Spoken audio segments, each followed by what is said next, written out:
আমাদেরকে একটা ছবি তোলা সুযোগ যদি দিতেন। এটা ছবিটা নিয়ে স্যার আসেন আসেন যেটা নিয়েছে এটা আনি তো স্যার আপনার স্যার তো ছবি তোলেন আপনার দিকে আসেন ছবি তুলে তারা একটা ছবি উঠানো তো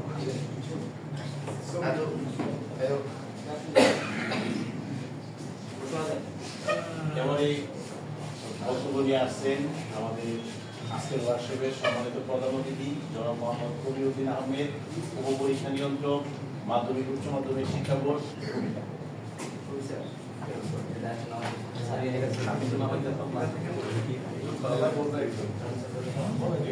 আসসালামু আলাইকুম। আপনারা যারা এখানে আমি আজকে এই আয়োজনে সমবেত হয়েছি আপনাদের সাথে, আমি মনে করি যে আপনারা যারা ওখানে উপস্থিত আছেন, আমার এই পরিচয় করবো পাইলাম কুমিল্লা জেলার বিভিন্ন মাধ্যমিক বিদ্যালয় এবং মাদ্রাসা থেকেও অনেকে এসেছেন এবং যারা এসেছেন তারা একটা নতুন বাংলাদেশের স্বপ্ন দেখেছেন। বিশ্বাস করি আপনারা পরিবর্তন যে হচ্ছে, বিশ্বের পরিবর্তন, সামনে যে পরিবর্তনটা আসতেছে, এইটার আপনারা অগ্রদূত। আপনাদের অনেকে এখানে পরিচয় করবে, আমি জানতে পারছি যে আপনারা অ্যাম্বাসেডর। অ্যাম্বাসেডর মানে হলো, এটা আমি বুঝতে পারতেছি, আপনারাই হলেন ভবিষ্যৎ বাংলাদেশের পরিবর্তনের মূল প্রতিনিধি, তাই কি স্যার? আমার মনে হয় যে আমার কাদের স্যার যেভাবে এআই বুঝালেন, আসলে উনি হলো এই লাইনের পারফেক্ট ছিল।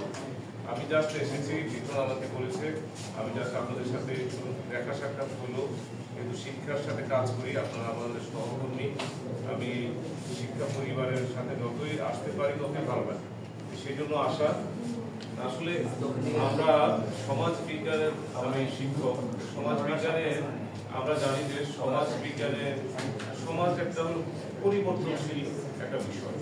আজকে যে সমাজে আমি আছি, কিছুদিন পরে এই সমাজকে আমি খুঁজে পাবো না। আমার আগেও এমন অনেক সমাজ ছিল যেগুলোর অস্তিত্ব আমি এখন পাঠ্যপুস্তকে পাই, বাস্তবে এগুলো আর নাই, তাই তো? আমাদের ফ্যাশনের জগতে দেখা গেছে এক এক সময় পোশাকের সময় পোশাক ব্যবহারে এক এক ফ্যাশন ছিল। এক সময় বড় ভাইদেরকে দেখতাম ঘোলা ঘোলা পায়জামার মতো করে প্যান্ট পরতো, বড় বড় কলারের শার্ট, তাই না? কিন্তু এখন তো দেখা যায় একেবারে চিপা চাপা যত টাইট শেপ করা যায় সেটাই ফ্যাশন। তাহলে সেটা হলো আসলে সমাজ এই পরিবর্তনটাকে যারা বুঝতে পারে, যারা এটাকে মানে ধারণ করতে পারে অথবা এটার সাথে তাল মিলিয়ে চলতে পারে, তারাই কিন্তু আগায় যাবে এবং তাদের দ্বারাই কিন্তু এই সমাজ বেশি উপকৃত হবে। যুগে যুগে এটা প্রমাণিত হচ্ছে। আপনারা হয়তো বার্ডের নাম জানেন, কুমিল্লা পল্লী উন্নয়ন একাডেমি, এটার যে প্রতিষ্ঠাতা ডক্টর আখতার হামিদ খান সাহেব, তাই না? ওনাকে বলা হয় বাংলাদেশের কৃষি ক্ষেত্রে সবচেয়ে বেশি, যদি আধুনিক কৃষির কোন ব্যক্তি থাকে, বাংলাদেশে আধুনিক কৃষি শিক্ষা এর মূল লোক হলো উনি। আমরা জানি যে পত্রিকে দেখছি এমন অনেক কাহিনী আছে ওনার, যে উনি গভীর নলকূপ আবিষ্কার ব্যবস্থা করলেন, যে উনি দেখলেন যে এই দেশে একটা দীর্ঘ সময় ধরে কোনো উৎপাদন হয়, ওই যে পানি থাকে না, যার ফলে উৎপাদন হয় না, যার ফলে এই দেশের একসময় মূল সংকট ছিল কি, এই দেশের সংকট ছিল খাদ্যের ঘাটতি ছিল, তাই তো? তো উনি সেটাকে দেখে উনি বিদেশের নানা মানে দেখে উনি মনে করলো আমার দেশে কেন হবে না, আমিও পানির নিচ থেকে, মাটির নিচ থেকে পানি বের করে এনে আমার জমিগুলোকে চাষাবাদের আওতায় আনবো। তো উনি এই প্রজেক্ট নিয়ে কুমিল্লার বিভিন্ন গ্রামে যখন প্রথম গেলেন, অনেক জায়গায় উনি মানে মানুষের পানি বসাইতে গেছেন টিউবওয়েল সমিতির মাধ্যমে, কিন্তু অনেক জায়গায় ওনাকে সেখান থেকে তাড়া করে বের করে দিচ্ছে, মানুষ আক্রমণ করছে। মানুষের ধারণা ছিল যে মাটির নিচ থেকে যদি পানি তুলে ফেলা হয় তাহলে ওই গ্রাম হয়তো বসে যাইতে পারে। তাহলে কিন্তু কিছু মানুষ তো ওই সমাজের তারা এটা বিশ্বাস করে না, এরা ওইটাকে ওদের ওই গ্রামে প্রতিষ্ঠিত করছে, করে কি মাটি কি পানি তোলার ফলে ধসে গেছে? তো ওই মানুষগুলি হলো আসলে প্রকৃত সমাজ পরিবর্তনের মূল, মানে কি বলবো, মূল। এরা যদি না থাকে সমাজ কখনো পরিবর্তন হবে না। পরিবর্তনকে আমরা ধারণ করতে হবে। আমি বিশ্বাস করি আপনারা এখানে যারা আছেন তারা ওই মানুষগুলো, ওই যে স্বপ্ন দেখা মানুষগুলো, তাদের হাত ধরে আমার এই সমাজটা পরিবর্তন আসে। আমি এটা বিশ্বাস করি। আপনারা যারা এখানে এআই নিয়ে কাজ করেন। আমি যেটা দেখতেছি ভবিষ্যতে এআই ছাড়া আসলে কোনো কিছুই চলবে না। ব্যাংকিং খাতের কথা বলবো যে চেকলেস ব্যাংকিং, আসলে এখন বাংলাদেশের ব্যাংকগুলো অনেক পিছিয়ে আছে। তারপর বাংলাদেশ ব্যাংকের এখন মূল কাজগুলো এখন আর কোনো চেক টেক দিয়ে তারা লেনদেন করবে না, সবাই এখন অ্যাপস নির্ভর হয়ে যাচ্ছে।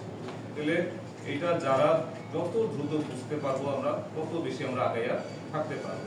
তখন আপনারা যারা শিক্ষা প্রতিষ্ঠানে কাজ করেন, এখানে অনেক প্রত্যন্ত গ্রামের শিক্ষা প্রতিষ্ঠান থেকেও আসছেন, সবার সমান ফেসিলিটি হয়তো সব জায়গায় থাকে না। আপনার ভীষণ আছে কিন্তু হয়তো প্রতিষ্ঠান আপনাকে সেই সাপোর্ট দিতে পারতেছে না, অনেক বাধা আসবে।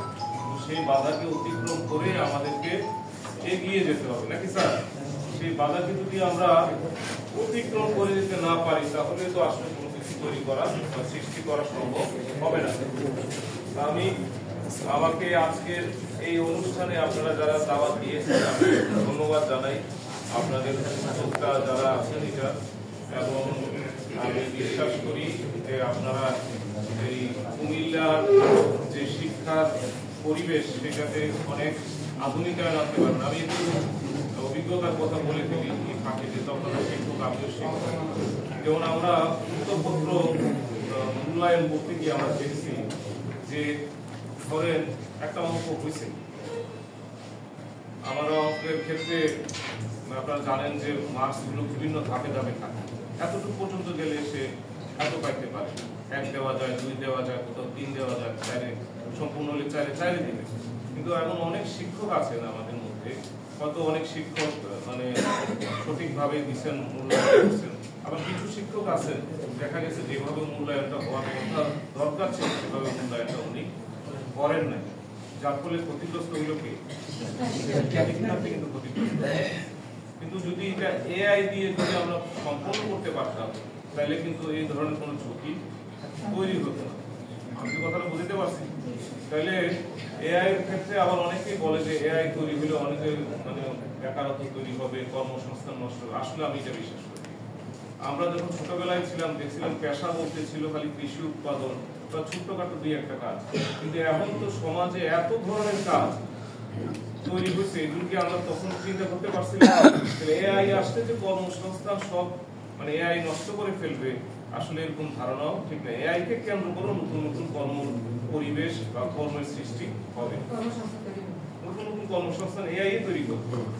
তাহলে আমরা এই বিশ্বাসকে ধারণ করে আপনারা সকলে যারা একত্রিত হয়েছেন, আমি সাধুবাদ জানাই। এই কর্মকাণ্ডের প্রতি আমার পূর্ণ সমর্থন, আস্থা এবং বিশ্বাস আপনাদের প্রতি আমার আছে, এবং যারা এটার জন্য কাজ করে যাচ্ছেন তাদের প্রতি আমার শুভকামনা থাকলো। এবং এই প্রতিষ্ঠানের যিনি অধ্যক্ষ আমাদের অত্যন্ত প্রিয় মহিউদ্দিন লিটন, তাকেও আমি ধন্যবাদ জানাই। সেও ভালো ভালো কাজের সাথে আমি দেখি, প্রায় ভালো ভালো কাজের সাথে সে সবসময় সংশ্লিষ্ট আছে। অতি অল্প বয়সেই মহিউদ্দিন লিটন তার যোগ্যতা বলে সে এই পদের মধ্যে চলে গেছে, তার জন্য শুভকামনা থাকলো এবং আগের পদের জন্য শুভকামনা থাকলো। তাই এই অনুষ্ঠানের আমি আর থাকতে পারতেছি না, সময় স্বল্পতা, থাকতে পারলে আপনাদের সাথে বসে আরো অনেক কিছু শিখতে পারতাম। তো যাই হোক, সবার প্রতি শুভকামনা জানিয়ে এবং অনুষ্ঠানের সফলতা কামনা করে আমি আমার সংক্ষিপ্ত বক্তব্য শেষ করলাম। আসসালামু আলাইকুম।